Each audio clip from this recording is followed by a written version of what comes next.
Alrighty, let's head over to our NBA Power Rankings. We update this every Friday, and you better believe today is gosh darn Friday, folks. So we'll update this Power Rankings and see how the league has shaken out over the last week. So, coming into this week, this was the top 10. Hawks at 10, Warriors at 9, Bucks at 8, Nuggets at 7, Celtics at 6, Nets at 5, 76ers at 4, Jazz at 3, Suns at 2, Clippers at number 1. Already at that number 9 seed, we were debating between the Warriors and the Knicks, and man, oh man, at the end of the day, hindsight, we made the wrong choice, so we will be fixing that today. The Knicks are getting in the top 10. Don't you all worry. So we have 2 new teams in the top 10. 2 teams exiting the top 10. So we'll tell you about those before we kind of start rearranging the order. So the first team out of the top 10 is unfortunately the Hawks.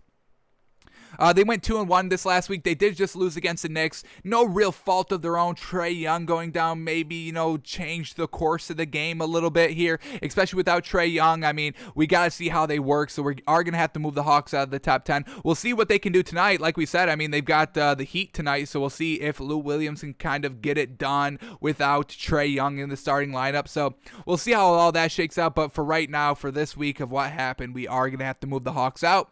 And we also have to move the Warriors out. I mean, they had the good win against the 76ers, but then they lose against the Celtics and the Wizards. Not very good. And like we've been seeing about this Warriors team, I mean, they always rise to the occasion to kind of, challenge the best teams. But when they face, these kind of average, below average teams of the Celtics and the Wizards, I mean, they play down to that competition. It's like, how can you go and beat the 76ers and then lose to the Wizards? Like, it doesn't make sense like that. So we are going to have to move the Warriors out of the top 10 as well. Unfortunately, we gave them a chance here in the top 10. They blew it. So you got to get kicked out. So those are the 2 teams leaving the top 10. So let's start from number 10, work our way up to number 1, and see who the new teams are and see how this new ranking is shaking out over the last week. So the new number 10 team here, congratulations, is going to be the Washington Wizards. Yes, sir. I mean, absolutely fantastic. I mean, from like the first, maybe like 2 months of the season, we're all writing off the Wizards. There's no way they're going to be good. There's no way they're going to make kind of the playoffs at all. They're just going to be a garbage team, but they're on a 8-game winning streak right now. 6 or 8. What do we got? 6, 8-2 in their last 10. They just finally got that 10th seed over the Bulls here, so they are in the play-in tournament. Absolutely fantastic. Bradley Beal, Russell Westbrook are literally getting it done every single game. No nights off for them. They're all scoring the ball, facilitating the floor. Definitely Russell Westbrook is still getting those triple-doubles, still getting those turnovers. But, hey, at the end of the day, it's not resulting in losses. So we can kind of write off those turnovers a little bit if they're winning. Who cares if he has 9 turnovers if you're winning? Now, if you're losing and have 9, obviously that's a little bit of a different conversation. But, hey, they're winning. We can kind of forgive them a little bit. Davis Bertans is getting it done off the bench. I mean, they still don't have any real great big out there or really any other solid starter. But Davis Bertans with Bradley Beal and Russell Westbrook all kind of going for, 30-plus. Davis Bertans maybe like 15 to 20-plus a night off the bench. But got to give it up to this Wizards team. In the last week, they beaten the Pelicans, the Pistons, the Thunder, and the Warriors. So not great wins there. Nothing, not a Clippers, not a Suns, not a Jazz, not a 76ers, but we're not going to penalize you for what you're doing. You're winning the games that you should be winning. You're making strides for that play-in tournament, and that's all we want to see, you winning consistently. And ever since the trade deadline, this Wizards team has really been winning consistently. So we're going to give them a shot here in the top 10. Let's see what they do this week, and let's see if they can kind of move up a little bit. Let's see if they can shore up their playoff positioning. Can they get any higher than number 10? What are they looking like here? 2 games out from 9, 3 games out from 8, 5 games out from 7, and 6 games out from 6. So they're probably going to be either 10 or 9 here in the East in the play-in tournament, and I want to see what Russell Westbrook can do. Let's see if he can kind of maybe light a spark. And I mean, if let's just say this Wizards team gets in at number 8, can they challenge the 76ers? I don't think they'll win the series, the Wizards, but I think they'll make some games competitive, maybe steal 1 or 2, maybe make it a little exciting, because Russell Westbrook is just a dog on the floor. So the man wants to win. He will do whatever it takes to win, and for that, we respect the heck out of it. Wizards at 10. Alrighty, new number 19. This team is coming down just a little bit here. Just a little bit. So the Bucks last season was number 8, or last week was number 8. We got to move them down to number 9 here. Just unfortunate. I mean, the last week, their lineup has been a little inconsistent. 2 weeks ago, Giannis wasn't in. Now this week, it's like Dante DiVincenzo's not in. When they don't have all their starters, they lose games because in this last week, they went 1-2. Yeah, they beat the 76ers, but they didn't have Ben Simmons there last night for the Bucks and the 76ers. And what else they got? They lost to the Grizzlies with no Dante DiVincenzo. Is that an excuse? You don't have Dante DiVincenzo, so you lose. You still got Giannis, Chris Middleton, Drew Holiday, Brook Lopez, but you lose to the Grizzlies. Not the greatest loss there. And then they also lost close to the Suns. That was a close game, but at the end of the day, they lost it. So I gotta weigh that loss as a loss, unfortunately. So we are gonna have to move the Bucks back a little bit here. Losing without one of your not even key pieces, like your fifth best option there on the floor. You lose that. You beat the 76ers with no Ben Simmons, but it was still kind of close a little bit, and then you lose to the Suns. So gonna have to push them back a little bit here. They're still good overall, and once everybody's healthy, they're all very good. But not one of your players is gone, and you start losing games. I mean, Wizards only have Bradley Beal and Russell Westbrook, and they're winning games. So got to give it up for the Wizards. Got to move the Bucks back a little bit here. Let's see what they do this week. I do think they have a nice little week ahead of them that they can kind of show out a little bit. Am I bugging on that? Let me see if I can quickly bring up their schedule. Quickly. All right, what do the Bucks got going on this week? They've got the 76ers again tomorrow. They've got the Hawks, the Hornets, and the Rockets. So, I mean, some decent competition that they should be able to win. So let's see if they can start winning those games consistently or just win those games consistently when everybody's there. So we move the Bucks down to number 9. Alrighty, new number 8 team here, and this team's getting kind of moved back again from number 5 last week to number 8 this week. The Nets are the new number 8 team. I mean, Kyrie Irving's all out there by his lonesome and can't get wins. I mean, Kevin Durant can get wins by himself if he, I don't even know if that's true because I don't even know if he's played by himself, but I think he did because Kyrie Irving maybe got ejected or something happened where he didn't play on Ramadan or something. I think Kevin Durant won that game. I think he did. But either way, James Harden wins games by himself. I don't want to hear it. I mean, no Kevin Durant, no Kyrie Irving. James Harden is able to be the scorer and facilitate the ball, where Kyrie Irving, I mean, it's good points and it's good kind of facilitating the ball, but it ends up in losses. So this last week, the Nets went 2-2. They beat the Hornets and the Pelicans, lost to the Rockets and the Heat. So not great losses there, not great wins there. And Kyrie Irving not being able to get it done by himself is a little unfortunate. I mean, Kyrie Irving is the only superstar that gets a free pass of not winning games by himself. Every other superstar gets kind of crushed and killed that he can't win by himself, or, that they're not as good because they can't win by themselves or anything like that. But Kyrie Irving, I mean, everybody just thinks he's the greatest. Everybody sucks on him all the time. And, that's fine. I get it, I guess. But, I mean, he's not a true number 1 option in this league. In my opinion, he's a fantastic 2, probably one of the best 2s in the league. But he's not a number 1. Can't elevate the team around him. We've seen Joe Harris having lackluster games when it's just Kyrie Irving out there. And we've never seen that with just James Harden out there. So we have to kind of, see that Kyrie Irving is kind of hurting the team overall when it's just him out there. So I'm going to move the Nets back a little bit here. There's other better teams. There's other teams that can kind of win. I mean, this a little bit of a spoiler alert, but this Nuggets team at number 7, of last week, they're moving up heavy because they're winning games without Jamal Murray. They're plugging people in. Monte Morris, Facundo Campazzo, no worries. Let's sign Austin Rivers to a 10-day contract. Let's see what he can do. But this Nets team with just Kyrie Irving, I mean, it's still a good team. You got Bruce Brown coming off the bench. You got DeAndre Jordan, Blake Griffin. You got Joe Harris, another great other option. So I don't want to hear that Kyrie Irving has no weapons, folks. That Nets team is still deep without James Harden and Kevin Durant. So Nets at number 8. We're moving them back a little bit.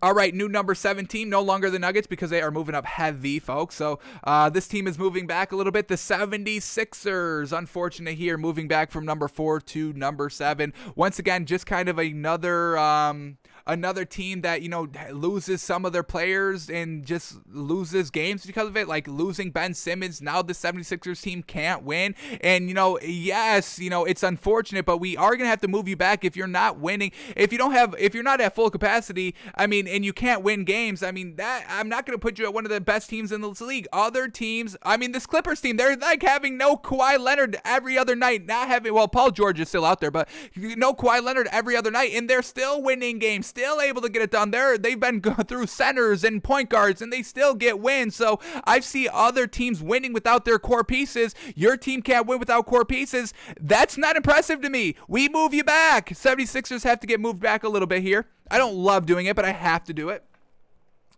So the last week they did beat the Clippers, but there was no Kawhi Leonard. So is that even that great of a win? And they won by like 3 points that game.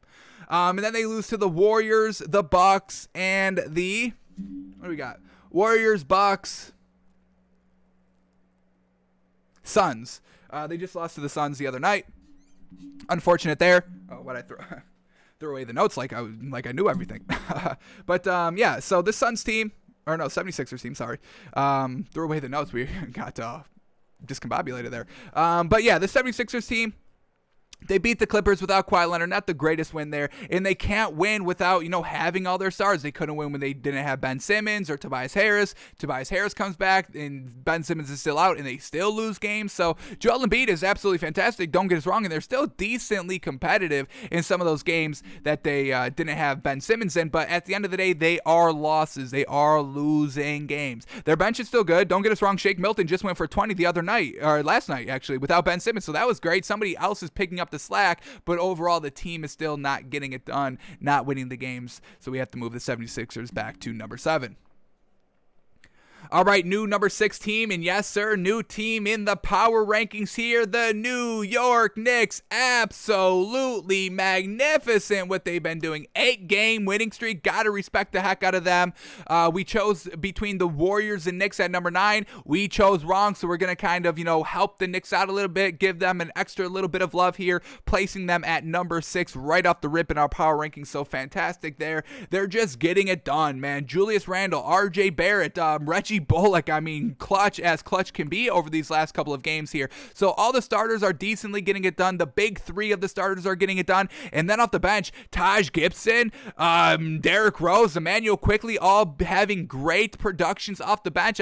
That's what this Knicks team needs. They need a great showing from the starters and a great showing from the bench.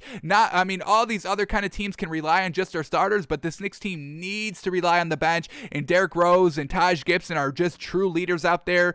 Tom Thibodeau's getting it done defensively. Even Nerlens Noel is doing pretty dang good at the starting 5 for this Knicks team. So I'm all about this Knicks team.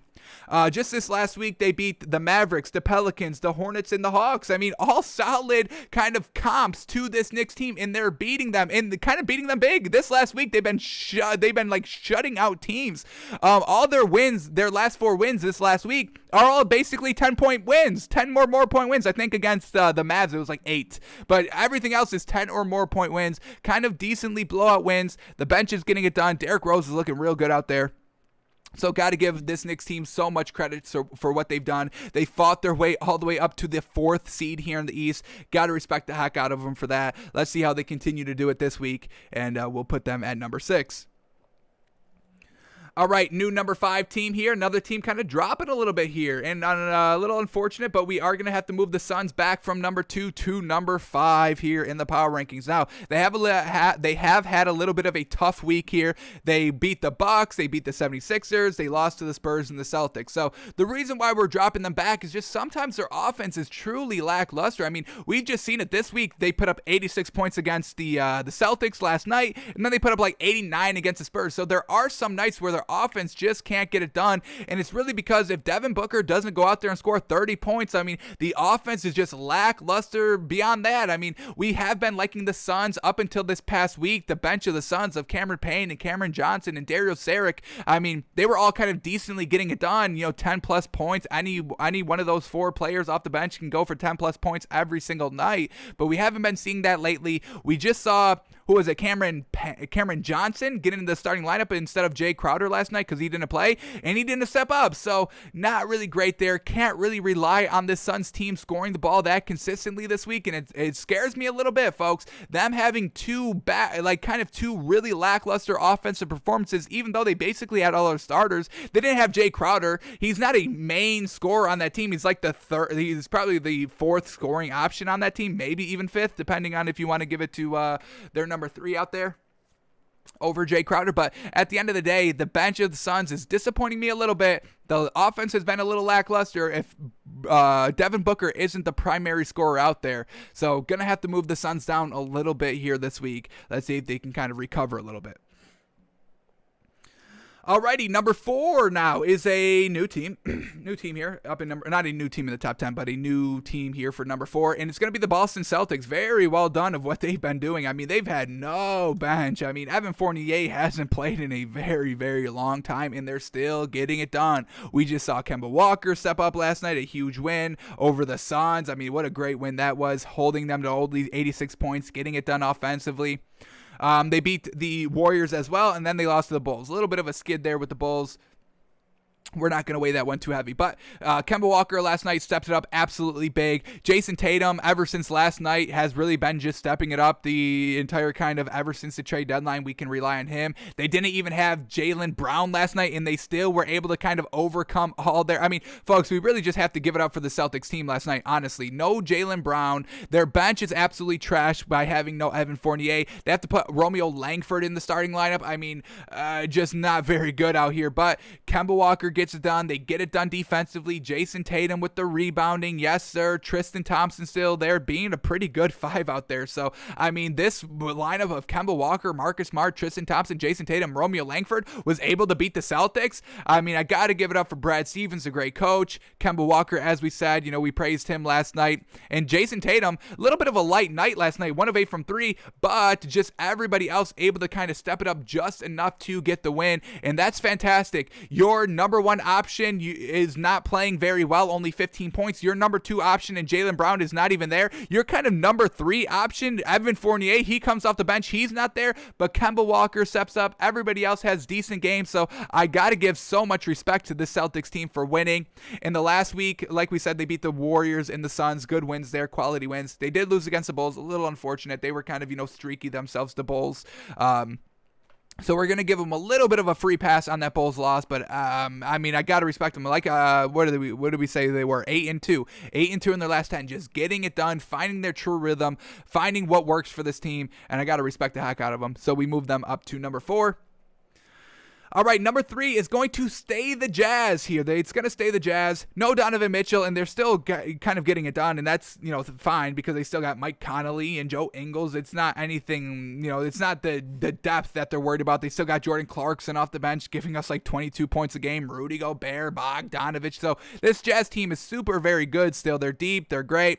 Over the last week, they beat the Pacers, the Lakers, and the Rockets, and then they also lost to the Lakers. So not a really great loss there, especially with no AD and LeBron James. They still lost against that Lakers team. That's why we're a little iffy kind of on moving this Jazz team down or up a little bit. Not really any great wins out there. They lost to the Lakers. A little bit of a slip there. So we're just going to leave this Jazz team at number 3. Let's see what they do. Can they continue to win without Donovan Mitchell? We'll see what happens. But Jazz at number 3, we got to just leave them there. Alright, then this new number 2 team, man, oh man, gotta give so much respect to this Nuggets team. Once again, a reason why we had this Nuggets team so high, maybe the Nets and the Bucks super low, is because this Nets team is winning without Jamal Murray. How freaking fantastic, man. Facundo Campazzo. I mean, they even lost their kind of backup of Monte Morris. He played 1 game starting without Jamal Murray, and then he gets injured, or he's not available to play anymore. So Facundo Campazzo has to step up, and he's been the game manager out there. Absolutely fantastic. They just brought in Austin Rivers. He played his first game, their last game. We'll see if he can kind of continue to get better. He's on a 10-day contract, so we'll see if he kind of gets signed long-term out here. But Austin Rivers, his first game, put up like 5 points and like 3 or 4 assists or something like that in like 13 minutes. So solid work out there. They still got Jokic. Obviously their main scorer out there. Michael Porter Jr. is fantastic. Aaron Gordon is, still needs to kind of come into his own out there. He's kind of the 3rd best scorer out on their team, or just on the floor on a given basis. So we'll see what kind of Aaron Gordon's going to do, but Jokic and Michael Porter Jr. are obviously picking up the slack of Jamal Murray. Like we've just said, the backups of just Monte Morris and Facundo Campazzo just making it work as well. They have not lost a game without Jamal Murray, folks. What do we got? Nice little 4-game winning streak, 8-2 in their last 10. Just this last week without Jamal Murray, they've been able to beat the Rockets, the Grizzlies, and the Blazers. Solid teams. I mean, the Rockets not that solid, but the Grizzlies solid, Blazers solid, and they're able to go out there and win kind of convincingly. It's not like, oh my God, they're dragging down to the finish line. Yeah, maybe the Grizzlies because they went into double overtime, but still, I mean, to compete in double overtime without Jamal Murray and still get the win. I mean, that's absolutely fantastic. The grit of this team, the depth of this team, the will to win of this team. Jokic kind of being the front runner MVP now, taking over without Jamal Murray. That's what we want to see. Not Kyrie Irving out there by himself, not getting it done. That's not anything impressive to us. Look at what this Nuggets team is doing. We're going to put them at number 2. Super freaking incredible what they're doing without Jamal Murray. I can't say it enough, honestly.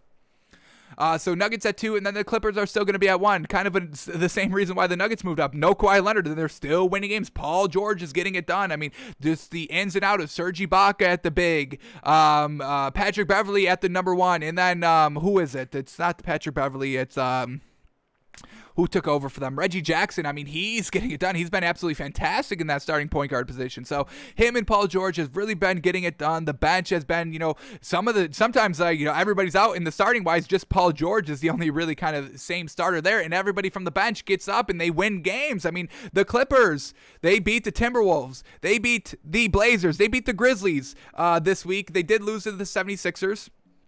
Unfortunate there. I don't think Kawhi Leonard played that game, so I mean, we're not going to take that as a big win, and they only lost by 3. Paul George kept them in it, so I got to give it up for this Clippers team. All the role players that don't get a lot of minutes when the starters are all there are getting a ton of minutes here, getting enough work in the regular season, winning games. So now when the playoff comes, I mean, this Clippers team, their bench is going to be absolutely on fire. They're like, yeah, we've kind of been in this situation before. We know what it takes to kind of get into the starting lineup and, be the kind of primary scorer when we need to be, and they all step it up. So I got to give so much credit to this Clippers team, winning without Kawhi Leonard. Paul George is going absolutely manic here. I mean, man, oh man, you could have potentially put him as kind of MVP, honestly, if it just kind of wasn't for just like this back half of the season.